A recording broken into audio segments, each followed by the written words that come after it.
the Bureau's in an invidious position, and it's just trying to help as far as I can see. It's trying to put information out there in the context of its water legislation, but it can't become or get into the business of being a licence broker. If all 230 named individuals came to the Bureau and said, yep, here's our version of a licence, and it's 55 pages long, and you've got to give this to everyone that wants to use our water data, and by the way, they're all going to be able to cookie cut this data up and stuff like that on the web. How's that going to work? The Bureau can't legally provide advice to somebody off the street, as it were, about somebody else's terms and conditions under which they take the information. Nor can the Bureau get into the call centre business, because that's what it may need if enough people come to the website, and we all know from the recent stats that it got 3.5 billion hits last year, or something close to 1 billion hits to the Bureau website. So it's not an insignificant website. The only position that it can take is refer the person who wants to use that information back to the person that has supplied it. And for that, the most convenient way to do that is to put their phone number and contact details on so that they can ask them directly. How is this all going to look? Well, ORIS, the Australian Water Resource Information System, is still being built at the moment, but we've had some discussions around what things might look like there. This is just a screenshot, by the way, of what the publishing of water information and CC looks like. And if you want more questions, by the way, there's a little link down the bottom. Water data at BoM. Got any further questions, you can give them a call or email. Here's a mock-up, an earlier mock-up, I think. There's been some iterations since I copied this slide. So there'll be a geofabric or a way to map where the data is roughly located.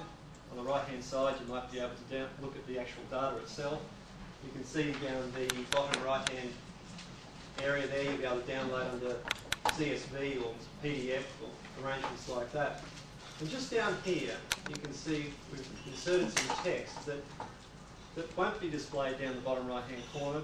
Real estate is tight on the screen. It might be displayed under a tab, something like that, that says, this data is made available by the following organisations under their nominated terms and conditions. And if this was a website, and it's not mimicking one, organisation A would be indicated as a Creative Commons supplier, and so I, because I know what that logo means, know what I can do with that information. But if I click on the link, it'll take me to the licence as well and show me. Organisation B has got some contact information there, so I'll have to go and contact that organisation to see what I can do with their information. And organisation C is back to CC.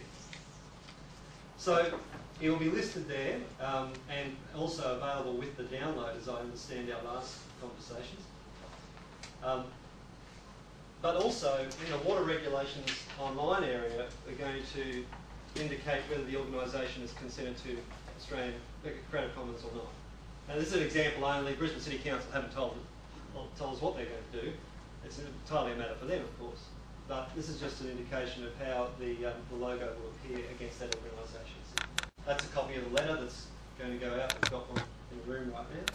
Just talking about right to information for a moment. For those organisations in the room who are government-owned corporations or councils, you are mentioned in the Right to Information Act 2009, which requires you to publish information. The Queensland Premier sent out some principles in July to Queensland government departments, in essence saying you have to second guess what the community wants. In other words, the push bias is a repeal of the FOI legislation.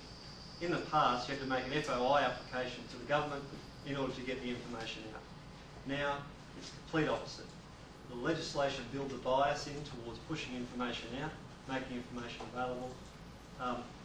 We say, well, okay, it's good for the government to put this information out, but there are certain intellectual property issues that have to be dealt with, and the Creative Commons regime most effectively deals with that. It is also, the Right to Information Act, very similar to water. The important policy position is to get the information out there and make it available for reuse. And so applying Creative Commons and GILT, the Government Information Licensing Framework, to that information is, we think, important. It's going to be mandated under Queensland government policy very soon. Early next year, all government agencies are going to be held accountable under a government enterprise architecture statement, in essence mandating the use of GILT for the provision of information.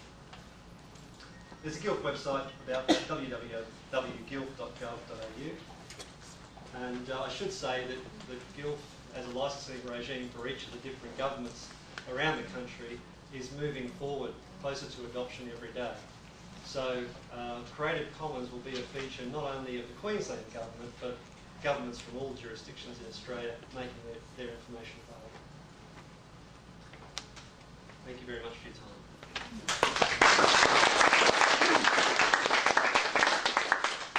Do you have any questions? Yeah. The first one comes to mind. We get data, say, from the department, manipulate it, come up with a rating of catchment health, river health. That rating or health is then made public. Is the IP on that with us or with the original suppliers of the data?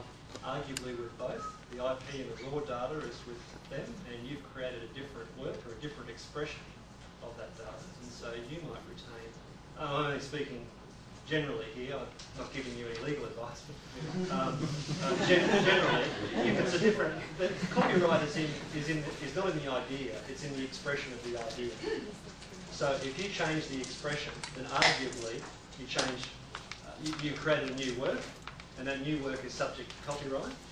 However, the arrangements that you've got in terms of the data that was supplied to you are not exhausted by virtue of the fact that you've created that new work.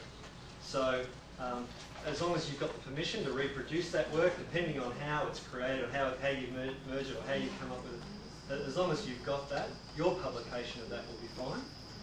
And your work in and of itself will also have copyright attached to it. And one of the advantages as well of the Creative Commons license that I probably didn't mention earlier is that they've got very strong disclaimers and limitations of liability in the Creative Commons license. And I'm wondering how that might work, or how disclaimers or limitations of liability might otherwise be expressed for those organisations that choose not to use something like a Creative Commons license, because it's made known up front. I'm a commercial lawyer by profession. I actually am a tax lawyer. Water is new to me, but it's all figures, so it's kind of the same. It's important, I think, to have a, well, I think the Creative Commons disclaimers and limitation of liability clauses are as strong as you could possibly draft them in Australia. It doesn't mean to say you're never going to be sued. No limitation of liability clause protects you from that. It just means that you will have certain protections as interpreted by the court, should that be the case. But you know, we live in a risk-managed world now. If you wanted to live risk-averse, you wouldn't get out of bed anymore. Going on that same question. Yep. We then are developing, from agency data, we're developing provisional local water quality guidelines, yep, which we'll then be making available to BoM through this process. I don't know if BoM's going to use them or not. Right. I don't know either. I guess the question for me, again, there's two lots of IP that come with that. Going on to a third party then. Yep. Is it still those three? Well, two lots of IP?